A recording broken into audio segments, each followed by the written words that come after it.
Hello everyone, मैं प्रकाश बांगर अपने channel wealthy box पर आप सभी का स्वागत करता हूं। दोस्तों, आज हम बात करने वाले हैं एक ऐसे विषय के बारे में जो प्रेजेंट टाइम में बहुत ही महत्वपूर्ण है। जी हाँ दोस्तों, आज हम बात करेंगे एक ऐसे लोन के बारे में जो आज के समय में बहुत ही महत्वपूर्ण भूमिका निभाता है, वो है एजुकेशन लोन। दोस्तों, इस वीडियो में आगे बढ़ने से पहले अगर आपने मेरे चैनल को सब्सक्राइब नहीं किया तो जल्दी से कर लीजिए, ताकि आने वाले मेरे हर एक वीडियो का नोटिफिकेशन आपको मिलता रहे। और मेरा ये वीडियो आपको पसंद आए तो लाइक और शेयर अवश्य कीजिएगा। तो चलिए दोस्तों, अब हम आज के विषय में आगे बढ़ते हैं। दोस्तों, अगर आप भी चाहते हैं अपने बच्चों को उच्च शिक्षा प्रदान कराना और उसके लिए आपकी जमा की गई रकम कम पड़ रही है, तो ऐसे समय में आप एजुकेशन लोन का सहारा लेकर अपने बच्चों को उच्च शिक्षा प्रदान करा सकते हैं। एग्जाम्पल के रूप में, जिन कॉलेज की फीस पहले 2.5 लाख रुपए हुआ करती थी, आज उन्हीं कॉलेज की फीस बढ़कर 20 लाख रुपए तक पहुंच गई है। और इस समय पर आप एजुकेशन लोन का सहारा लेकर अपने बच्चों को उच्च शिक्षा प्रदान करा सकते हैं।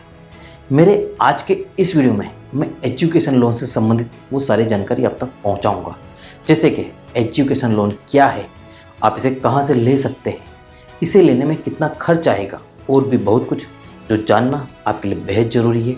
वो सारी जानकारियाँ मेरे आज के इस वीडियो के माध्यम से आप तक पहुँचाऊँगा।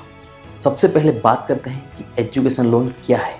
जैसे कि नाम से ही पता चल गया कि एजुकेशन के लिए मिलने वाला लोन, उसे एजुकेशन लोन कहा जाता है। इस लोन को लेने के लिए स्टूडेंट स्वयं फर्स्ट एप्लीकेंट होता है, और को एप्लीकेंट के रूप में बैंक आपके माता पिता, भाई बहन या गार्डियंस की भी मांग कर सकता है।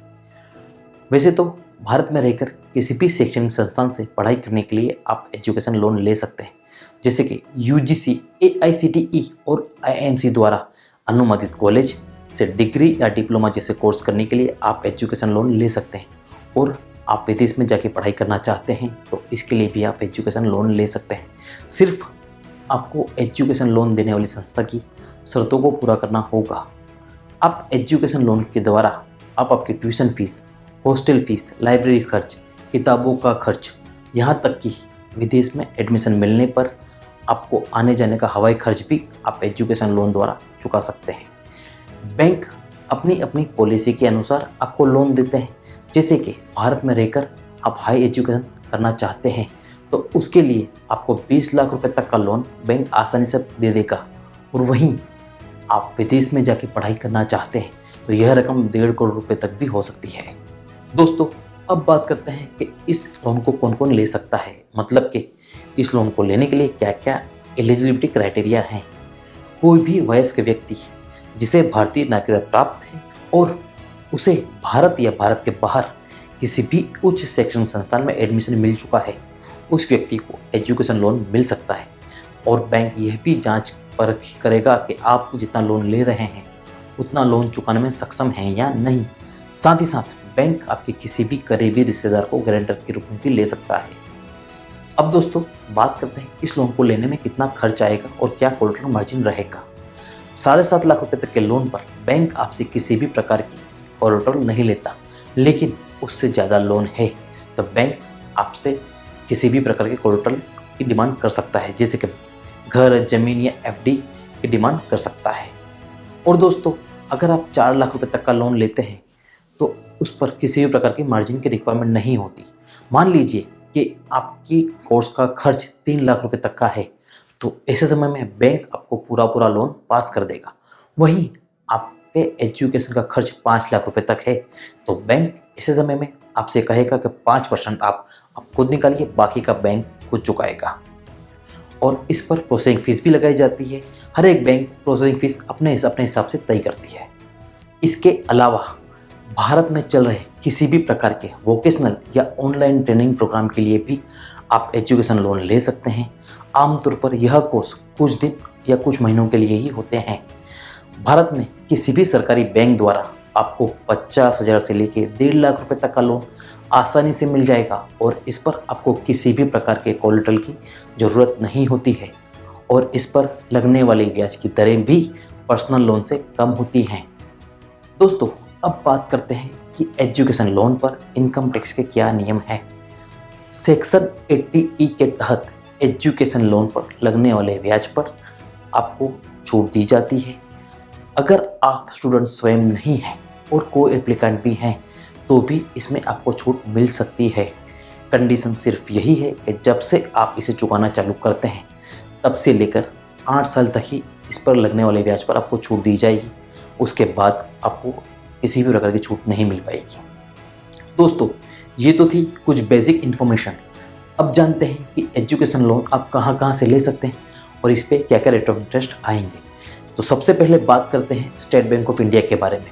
दोस्तों, आपको SBI के द्वारा 50 लाख रुपए तक का लोन आसानी से मिल सकता है और यहाँ पर लोन लेने पर 7.5 लाख रुपए तक के लोन पर किसी भी प्रकार की कोलेटरल या मार्जिन की रिक्वायरमेंट नहीं होती है। फिलहाल इस पर लग रही रेट ऑफ इंटरेस्ट 8.80 है और प्रोसेसिंग फीस 0 से लेकर 10,000 रुपये तक हो सकती है। इसे चुकाने की अवधि 15 साल तक रखी गई है। दोस्तों, अब बात करते हैं PNB यानी कि पंजाब नेशनल बैंक के बारे में। पंजाब नेशनल बैंक आपको आपकी आवश्यकता के अनुसार लोन प्रदान करता है और इस पर फिलहाल रेट ऑफ इंटरेस्ट 8.85 है और इस पर किसी भी प्रकार की प्रोसेसिंग फीस नहीं रखी गई है। इसे भी चुकाने की अवधि 15 साल तक रखी गई है। अब बात करते हैं बैंक ऑफ बड़ौदा के बारे में। दोस्तों, अगर आप बैंक ऑफ बड़ौदा के द्वारा लोन लेना चाहते हैं तो यहाँ से आपको 80 लाख रुपए तक का लोन आसानी से मिल सकता है और 4 लाख रुपए तक के लोन पर किसी भी प्रकार के कोलेटरल और मार्जिन की ज़रूरत नहीं होती। यदि दोस्तों आप 4 लाख रुपए से ज़्यादा का लोन लेते हैं तो यहाँ पर आपको 10% मार्जिन भरनी पड़ सकती है। फिलहाल बैंक ऑफ बड़ौदा में चल रहे रेट ऑफ इंटरेस्ट 8.85 रखी गई है और इस पर भी किसी भी प्रकार की प्रोसेसिंग फीस अभी रखी नहीं गई है और यहाँ पे चुकाने की अवधि भी 15 साल तक रखी गई है। अब दोस्तों बात करते हैं ICICI बैंक के बारे में। दोस्तों, अगर आप ICICI बैंक के द्वारा लोन लेना चाहते हैं तो यहाँ से आपको 1 करोड़ रुपए तक का लोन आसानी से मिल सकता है।